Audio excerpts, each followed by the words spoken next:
Isu Ayus dan Nisa Sabian nikah siri itu pun bukan hanya sekali menerpa dua personal Sabian gambus tersebut. Sebab, sebelumnya juga santer diisukan keduanya telah menikah siri.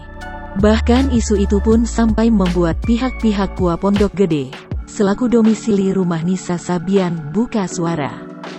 Bahkan kabar terbaru soal Ayus disebut suami Nisa Sabian oleh dokter kandungan yang heboh juga belum menuai tanggapan, baik dari Nisa Sabian maupun Ayus. Ayah Nisa Sabian belak-belakan mengaku kabar tersebut tidak benar. Ayah Nisa Sabian bantah Ayus dan Nisa Sabian nikah siri seperti kabar yang selama ini beredar. Hal tersebut ia sampaikan langsung di hadapan awak media usai kabar miring kembali menerpa sang anak.